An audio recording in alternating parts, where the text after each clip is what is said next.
Hi everyone watching this on theoversuited.com, I'm Rok Štrukelj.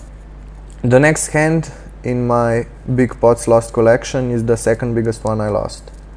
Every one of these three players is a good aggressive regular and we're only four-handed, so I raise from the cutoff with King 10 suited to 3.5 big blind.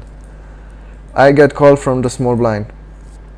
The flop is 4-10-6 with two clubs. I hit top pair with a very good kicker and small blind checks and I c-bet 3/4 of a pot. But then he check raises me to $10. At this point I know I could be crushed if he has a set, but I'm not yet ready to fold my hand. He could be doing this with random bluffs, knowing it's hard for me to flop anything on this flop, and I know that it could easily hit his range.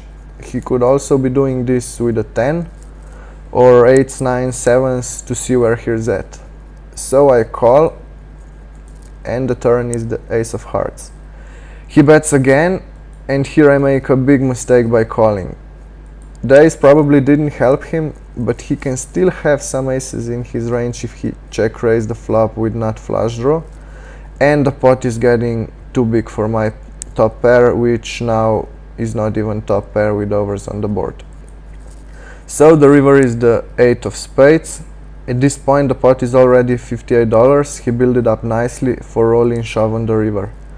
The 8 only completes 7-5, which I think is unlikely, so on the river I make second mistake after he goes all in and I call.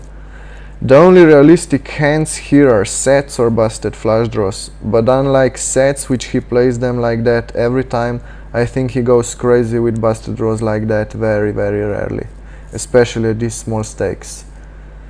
And my hand is good here very small percentage of the time, so it's a must fold, but I was stubborn, I convinced myself that he's bluffing and I made a really bad call.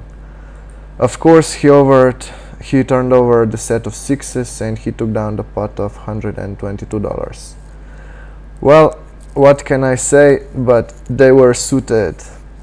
That's it for today, I'll see you next time, bye bye.